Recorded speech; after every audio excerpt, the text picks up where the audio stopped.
Hey guys, welcome back. It is day 4 of my talking to the camera challenge, and today I would like to talk to you about planners for next year. I am currently in Sterling Ink planners. This is my first half of the year. I'm in the second half of the year now, and if you watched yesterday, you saw me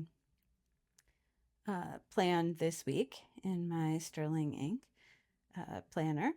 However, I am considering going with the Just Scribble Planner for 2026.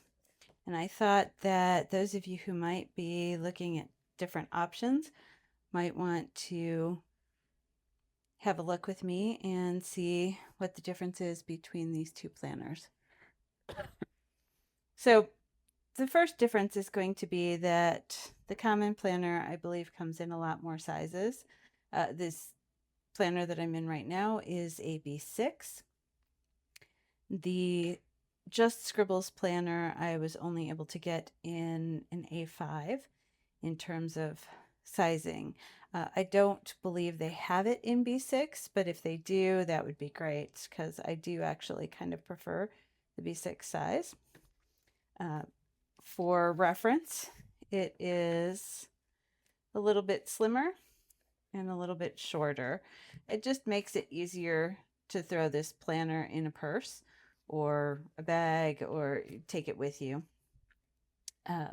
The A5 I've had for years. I used to use the Leuchtturm and then Hobonichi, and so I've dealt with the A5 for a really long time. This is not a deal breaker for me to be in an A5, but it's just something to consider if you're thinking about planners.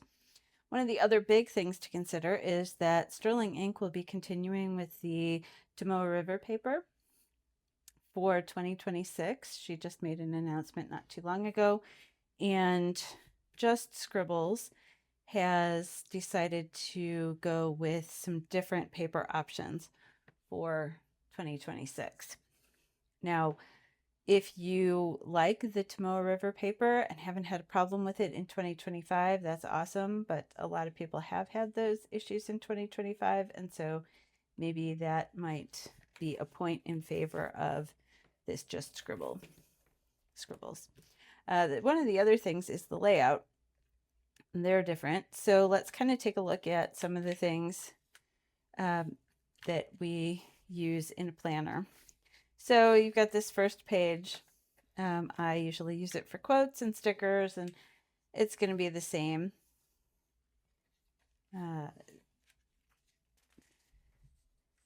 The year is significantly larger, and I'm guessing that's because this is the A5 size and the Just Scribbles.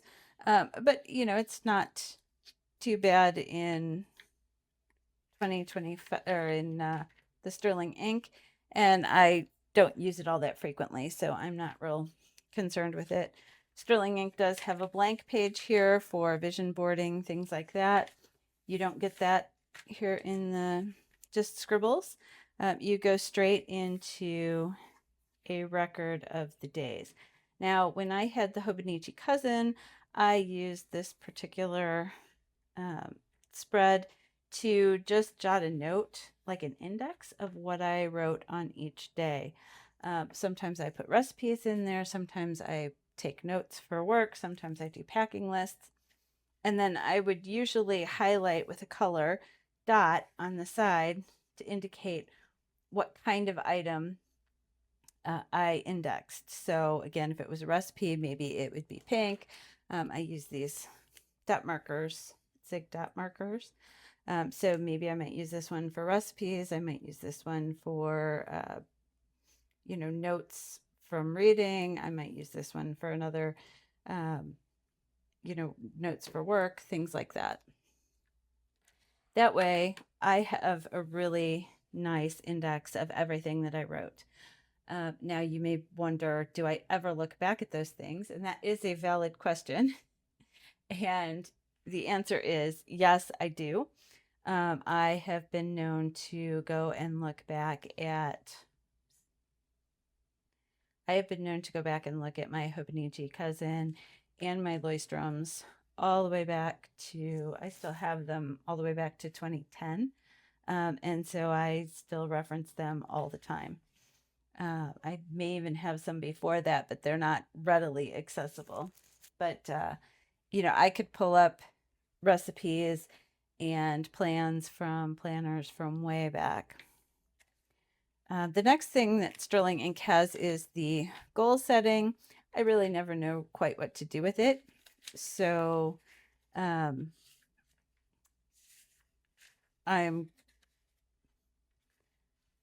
not overly fond of it. 2025, this gives a nice blank page to put a vision board if you want to do that. I have mine printed out in my office, so I don't normally put it in my planner. It also gives you these 3 boxes here, and then just some blank grid paper below that.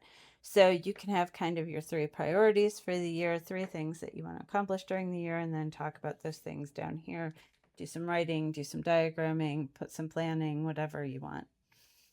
You can also use these boxes to indicate your 3 quarters of the year and kind of highlight what you want to accomplish in each quarter.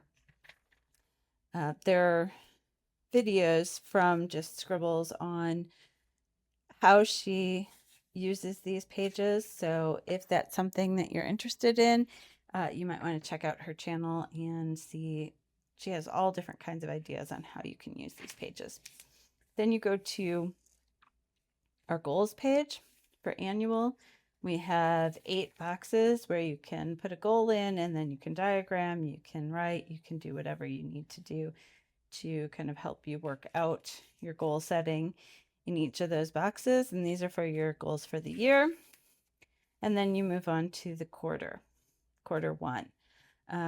One of the things that I really like about this planner is you tend to move through this planner from front to back. You do not.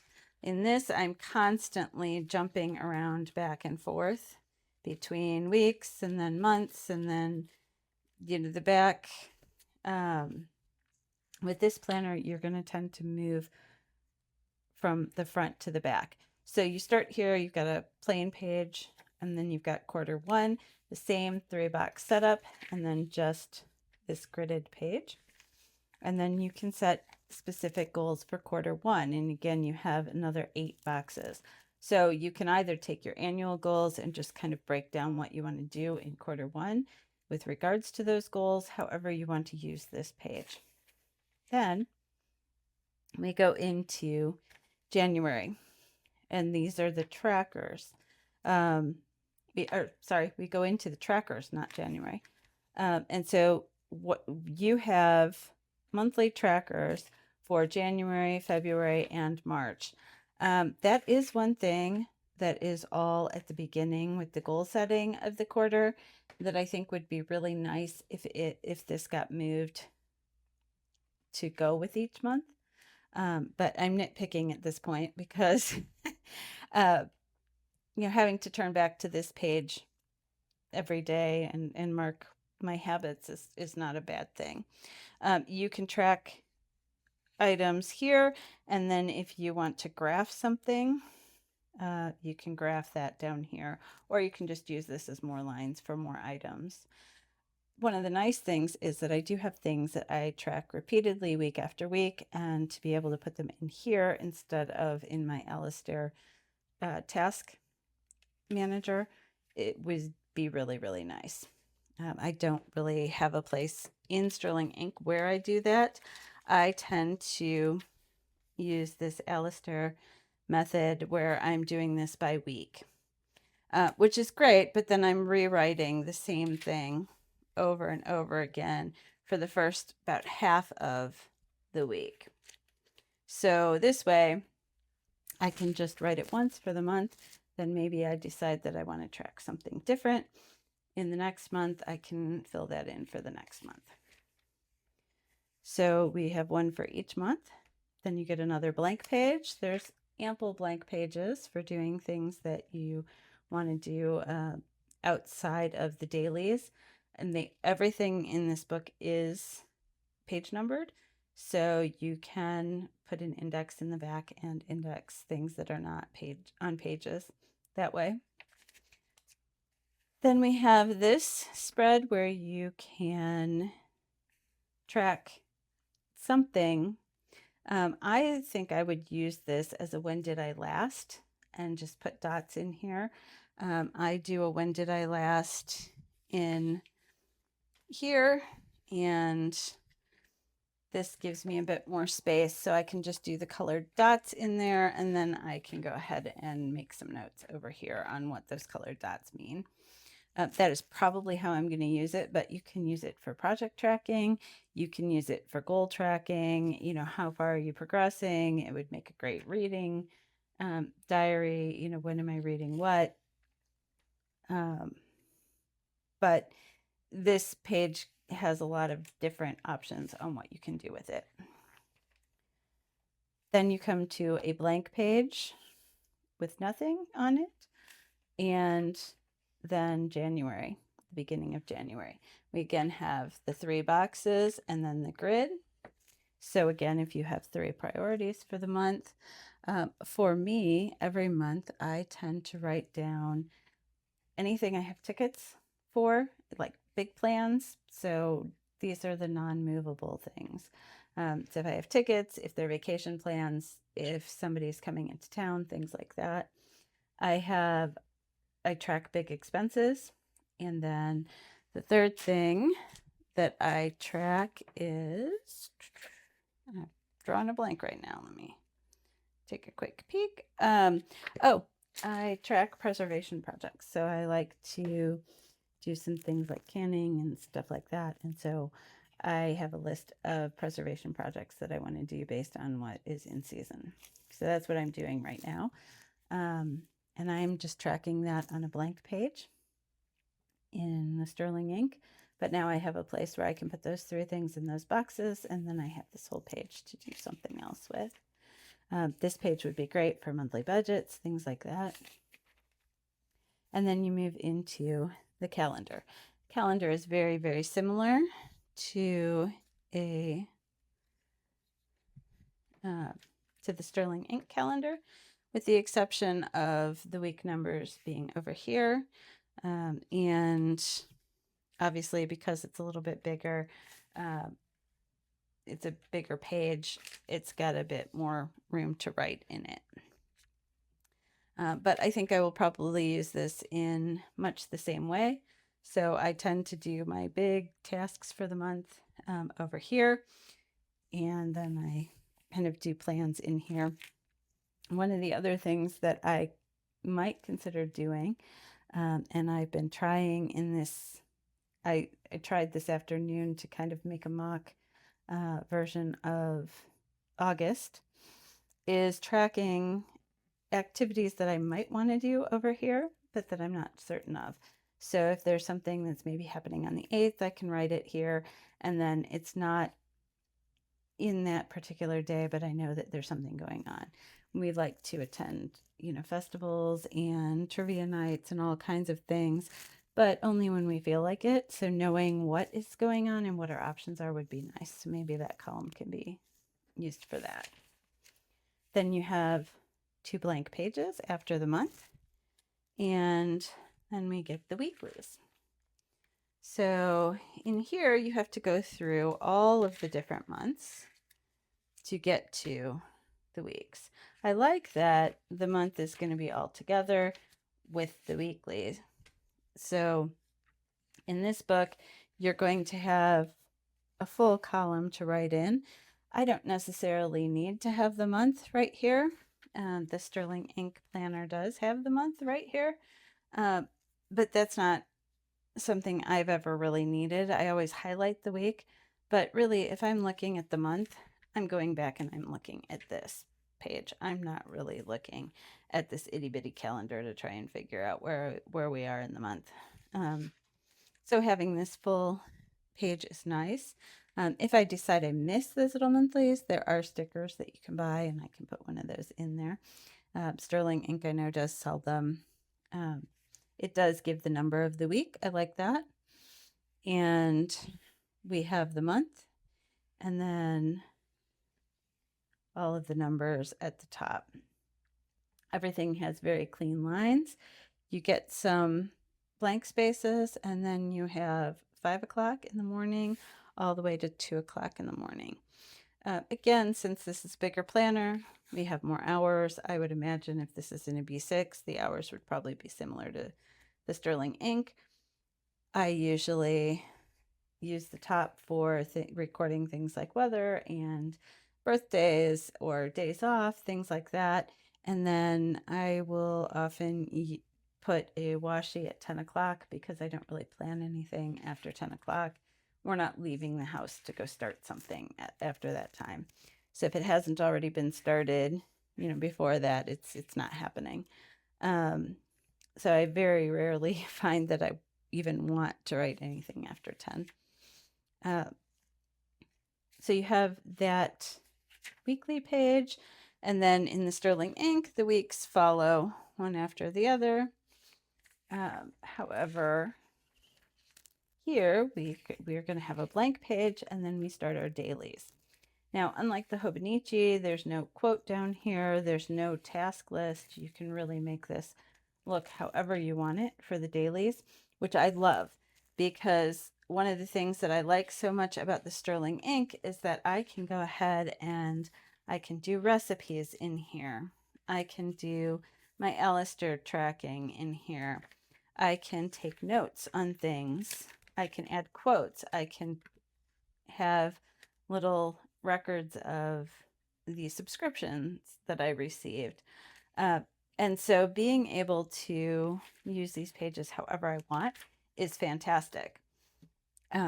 So I like that there's not going to be a lot of obtrusive stuff in here, but on the days when I do have some more planning that I need to do and I want to have a dedicated list, I can go ahead and block that off and do that, and I have a place for that.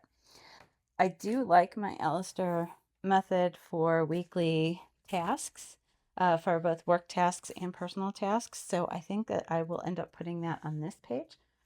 And I probably will only, because I've moved so many routines to the front, I'll probably only need to use the top half of this for that. And then I can use the bottom for other things. So you have all the days of the week. And you have full days for Saturday and Sunday, which I love. And then you get the next week. And then we start that process all over again. You have a blank page. You have all of your days. And then you have the next week. Blank page, all of the days. And then the next week. And then blank page, all of those days.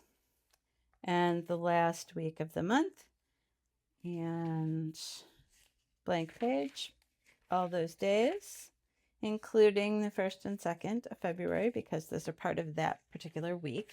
And then you get a page for your January recap. And on here, you have these little boxes at the bottom. So maybe you can make some notes on how things went on those 3 tasks that you were looking to complete. And then you can start over again with your planning for February. So instead of having a blank page here, you're going to recap January. At the beginning of January, you remember we had a blank page, and then we had January. You're not going to get this blank page every month. You're going to get your January recap. Now, if you decide you want it to be a blank page, you could always just white that out and use this as a blank page. And then we get into February, and we're going to just follow that same thing. After the month, we have 2 blank pages to do with what you want, and then we start the weeks. So we have another week, then we have a blank page, and then 1 page for each day of the week until we get to the next week. And that is going to continue all the way through until the end of June in this particular book, because this is the first one of 2025. I just got 2025 to practice with. So, oh, I'm sorry, actually, when we get into before April, so once we get done with March, then we're going to recap quarter one, because again, we're trying to stay connected with our goals as we work through this book, and we're working through from front to back, not having to flip back and forth all the time. So when you get done with March and you recap March, then you get to start planning or recapping the quarter one and then starting to plan quarter two. So we're going to have the 3 boxes for the 3 months or 3 priorities, however you want to do it. You have your quarter two goals. Again, you could tie these back to the annual goals. You can tie them to the other goals that you had the last quarter, or you can set all new ones. You're going to have your 3 habit trackers for the month. And again, it's a full page, so you can track all kinds of habits and metrics and whatever you want to track. And then you're going to have your planning pages. And then we start April. So again, blank page before April, and then we go back into those until we get to the end of June. So we'll look at, this is the last week in June, so, or the last day of June is the 30th. They did give you this full week so that you can plan the whole week and not have to necessarily switch books if you're not ready here. And so you do have then the full week, Monday, the 1st, 2nd, 3rd, 4th, 5th, all the way to July 6th that you can use. Now, if you decide that you want to move into the second book in July, at the beginning of July, you can go ahead and do that. It does, so I'll show you right here. This is the second book, and it does have this full week available in here, this exact same week. So June 30th to July 6th. So if you want to be planning that, you can go ahead and make that switch whenever you want, and then just use your extra pages however you want to. So if you leave these blank, then you can use them for something else in here, or if you leave them blank in the other one, you can use them for something different in there. Then we're going to recap June. We're going to recap quarter two, just kind of tie up all those loose ends. How did you do with all of your things? And then we start with blank pages.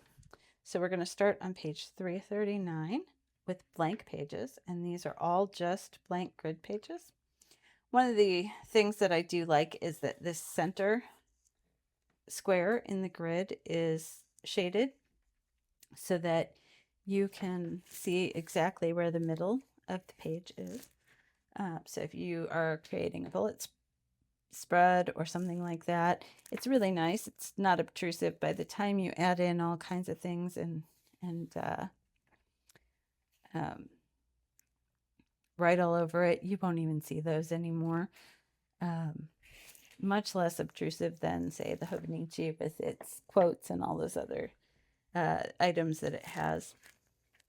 And so you go from 339 all the way to 381 here, and then you will start your next book. So she does, with the Just Scribble Planner, only have 6 months per book, and it is a pretty large book comparatively. It's a bit thicker than the sterling ink. It's probably about the same thickness as a Hobonichi, because there is quite a lot of space for you to write all kinds of things. I really like this because I think that this can become kind of an everyday everything planner, whereas I do find that there are some things that I don't have room for or want to move from my Sterling Ink Common Planner and keep in other places. So this becomes more of an everything book and allows me to put all of those things in this one place and just have one place to look for them. Again, because I keep all of these, it's very nice to have the embossed here on the edge. That's something that I don't always have. Sterling Ink does have that as well. It's not as easy to read, but they do have that. So once I'm through with these and they go on the shelf, it's nice to be able to know which book that I am pulling off the shelf. The covers feel very similar. They both have these flexible fabric covers. This one is not, the Sterling Ink is not moving as much because I have it in this clear cover, but it will move just about the same. They feel about the same. I really hated this green. And Sterling Ink did not have a lot of color options this year in the B6, and I think it's because she does many different sizes. I love this tan with the rose gold detailing. I think that's beautiful. I did have the gilded pages in this. However, by the time you finish the book, the gilding is very, very faint. So I'm not thinking I'll miss that at all. It was nice, but not essential. From what I understand, this will take an A5 clear cover, the same size as the Sterling Ink Full Year Common Planner. And so I would definitely put this in a clear cover, and then usually the book that I'm in, I put into one of these Hobonichi covers. And so that way I can tuck little things like pencil boards in there and other paraphernalia. I can keep some business cards, things like that. And I usually keep a full year calendar. So I like that I can use my old Hobonichi covers for this, and I'll put a clear cover on it and then probably a cover like this as well. So those are my thoughts on these two. One of the things that I'm really confused about with this one is she has tested papers and is going with a different paper than the Tomoe River paper. And I am not 100% sure what the difference in all those papers is going to be, and whether or not you're going to be able to pick the paper, or if the paper is going to be determined based on which planner you get. So having watched her whole series on paper and the paper options that she's considering, there are probably two of the three that she's considering that I like. And so, or I like the idea of, I guess I should say. So it will be interesting to see what the paper options are when this actually, the 2026 version actually does come to market. I have preliminarily tried a little bit of planning here in this volume 2. I got this at a big discount because it's the end of the year. So here's where I tried. This was my August. This is what it looks like in the Sterling Ink. Obviously, I have Coffee Monsters Co. stickers all over, and I am not going to buy a whole new set of stickers to try them out. I usually just work them around what I'm doing anyway. And so I can easily use those with this, but that other than the stickers, it doesn't look a lot different. I did try this maybe with these different activities that we're considering for the month. And I do actually really like the way that looks because it makes it really easy now when I want to see what the options are. I don't have to go check Facebook or anything else. And then in this, I only have to turn like this to the next page, whereas in here, I have to go find the next page. And I can, again, I tried using the same washi here, the same colors to just kind of see how I like the layout. I removed YouTube video because I put it in the habits tracker. I did keep the water here because I'm trying to get a certain number per day, and I'm more likely to have this open throughout the day than to be flipping back to that tracker all day. And then again, because in the Sterling ink, the next page is then the next week, in order to get to my Alistair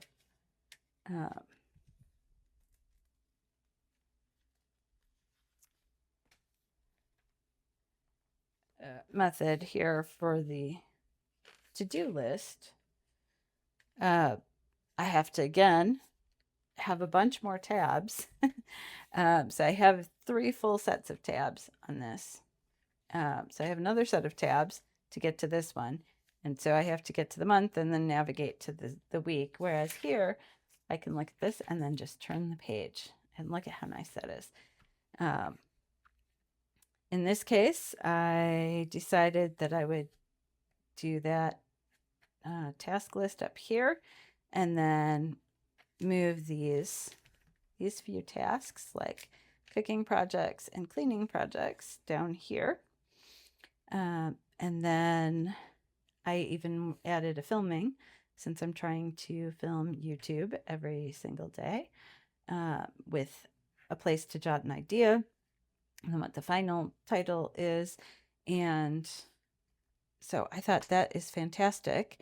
I did not fill out the day today because anything that I'm going to put in the days, I'm going to stay in the Sterling ink for the rest of 2025.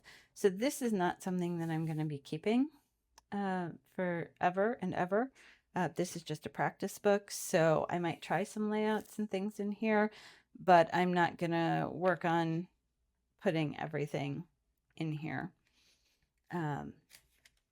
So today in my Sterling ink was this, which was all about the new planner that arrived. When it showed up, it had this great "Yay, I'm here" on it, on the box, and a little sticker and the shop information. So if you are interested in the Just Scribble planner, this is all of her information so that you can find out a little bit more about it. They're pretty comparable price-wise. And if it's something that you think will work well for you organization-wise, then I would definitely consider looking at it now because again, all these planner shops post their sales in September so that everybody can get situated well before the beginning of the year. And I don't believe that she will be any different. I imagine it will probably be sometime in September that these go on sale. But if you are like me and you want to try them out first and see if you like it, you can get them at half price right now on her website. So it's a good time to consider what your planner needs are for next year and consider any changes that you might want to make. I have loved the Sterling ink. I still love the Sterling ink. It is a fantastic planner. I miss the dailies. when I have the Hobonichi, I end up noticing that I find things to write about every day, and when I don't have it, I often forget to write in a day. And while I still end up kind of liking what I've got um, going on in here by the end of the season, it just, I miss having that daily check-in with my planner. And so I think for my needs, I am probably going to be switching over to the Just Scribbles planner for next year, for 2026. That may be different than your plans. Whatever you are in, I'm sure it will be fabulous. One of the great things about having so many different planner options on the market is that there is something that is perfect for everyone. And for me, I think that the Just Scribbles is getting, excuse me, closer to planner piece. So thank you for journeying along with me on this comparison between a Sterling Ink Common Planner. Let's go back here. This is the Sterling Ink Common Planner, and this is the Just Scribbles Planner. And this is in an A5 again, and this is in a B6. So if you're considering planners and you like either one of those, you can certainly find them quite easily.